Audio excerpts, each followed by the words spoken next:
Mes amis, approchez sans crainte de ce seuil invisible où les anciennes certitudes cessent de respirer.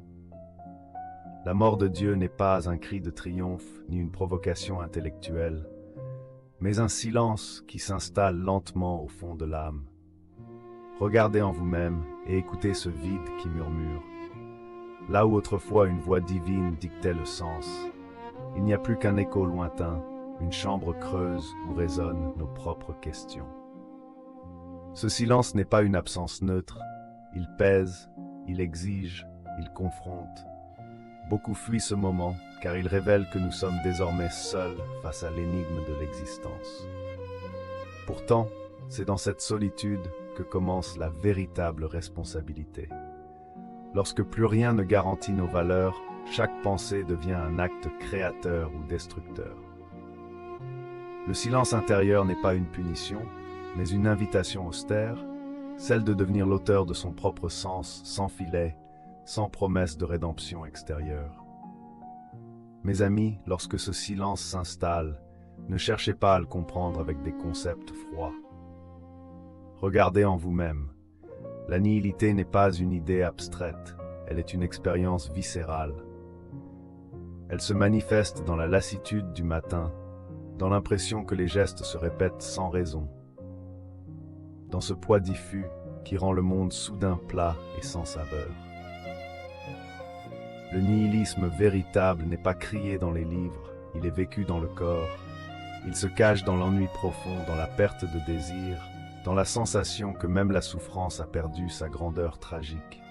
Là, l'âme ne nie pas seulement le sens, elle doute même de sa capacité à en désirer un. Cette traversée est dangereuse mais nécessaire. Celui qui n'a jamais senti ce froid intérieur confond encore le sens hérité avec le sens vécu. La nihilité, lorsqu'elle est affrontée sans phare, dépouille l'être humain jusqu'à son noyau nu. Mes amis, regardez en vous-même et voyez l'homme moderne debout au bord de l'abîme. Jamais l'humanité n'a su autant de choses, et jamais elle ne s'est sentie aussi intérieurement démunie. La conscience s'est élargie, mais le sol sous ses pieds s'est fissuré. Là naît une tension insupportable, voir clair dans un univers qui ne promet rien. Beaucoup tentent de détourner le regard, de se distraire, de se remplir de bruit et de vitesse. Mais celui qui s'arrête, celui qui ose rester immobile devant l'absence de sens, ressent un vertige sacré. Ce vertige n'est pas une faiblesse, il est le signe d'une lucidité profonde. Être face à l'abîme, c'est reconnaître que rien ne nous doit une justification. Et pourtant, c'est précisément cette reconnaissance qui ouvre la possibilité d'une existence plus intense, car elle n'attend plus d'autorisation pour se déployer. Mes amis, au cœur de cette obscurité, deux forces se livrent un combat silencieux. Regardez en vous-même, il y a la tentation de s'abandonner au néant, de se dissoudre dans l'indifférence, de vouloir ne plus vouloir. C'est la volonté de néant, douce et dangereuse, car elle promet le repos en échange de l'extinction intérieure. Face à elle se dresse une autre impulsion, plus âpre, plus exigeante, la volonté de puissance. Non pas le désir de dominer les autres, mais l'élan de se dépasser, de transformer la douleur en intensité, le chaos en forme. Cette force ne nie pas l'abîme, elle l'utilise comme tremplin. Là où la volonté de néant murmure à quoi bon, la volonté de puissance répond par un acte. Même fragile, même provisoire, elle choisit de créer malgré l'absence de garantie. Mes amis, regardez en vous-même et observez combien il est tentant de fuir cette lutte intérieure. La morale rassurante, les rôles sociaux, les idéaux collectifs offrent des refuges confortables. Ils donnent l'illusion d'un sens préfabriqué, prêt à l'emploi. Mais ces illusions, aussi nobles qu'elles paraissent, servent souvent à anesthésier la peur du vide. On obéit, on répète, on se conforme, et l'on appelle cela vertu ou progrès. Pourtant, derrière ces masques, l'âme reste affamée. La fuite n'abolit pas la nihilité, elle la refoule ou elle se transforme en ressentiment et en fatigue profonde. Celui qui ose retirer ses couches protectrices découvre une vérité plus rude, mais plus féconde. Aucune structure extérieure ne peut sauver l'individu de la tâche essentielle, celle de se confronter à lui-même et de créer ses propres valeurs à partir de cette confrontation. Mes amis, approchez encore, car c'est ici que la douleur cesse d'être une simple blessure et devient un passage. Regardez en vous-même et observez comment la souffrance, lorsqu'elle n'est plus fuie, agit comme une lumière sombre. Elle brûle les illusions, elle dissout les mensonges intimes, elle force l'âme à abandonner ses récits confortables. La souffrance authentique ne demande pas d'être expliquée, elle demande d'être traversée.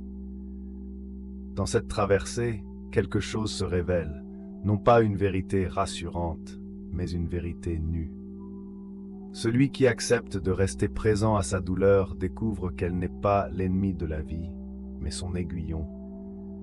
Elle indique là où l'être résiste encore, là où il s'accroche à des formes mortes. Souffrir consciemment, c'est apprendre à écouter ce que l'âme tente de dire lorsque toute distraction s'effondre. Et dans cette écoute silencieuse, une lucidité nouvelle s'installe, grave, dépourvue d'illusions, mais étonnamment vivante. Mes amis, regardez en vous-même et observez le sourire que vous offrez au monde. Il est souvent impeccable, poli, socialement irréprochable. Pourtant, derrière ce masque de bonheur, combien de voix étouffées, combien de désirs trahis. Le bonheur affiché devient parfois une stratégie de survie, une manière de nier la profondeur de son propre conflit intérieur. On se convainc d'aller bien pour éviter de descendre là où l'âme appelle. Mais cette négation a un prix, elle coupe l'individu de sa force la plus authentique. Le masque, à force d'être porté, colle à la peau. On oublie alors qui l'on est sans lui. Regarder en soi, c'est accepter de laisser ce masque se fissurer, de reconnaître la fatigue qu'il dissimule. Ce n'est qu'en abandonnant l'obligation d'être heureux que l'on retrouve la possibilité d'être vrai. Mes amis, celui qui voit clair marche souvent seul. Regardez en vous-même et sentez cette solitude qui ne ressemble à aucune autre. Ce n'est pas l'isolement social, mais une distance intérieure qui se creuse lorsque les illusions communes ne suffisent plus. L'individu éveillé découvre que ses paroles résonnent différemment, que ses silences deviennent incompréhensibles aux autres.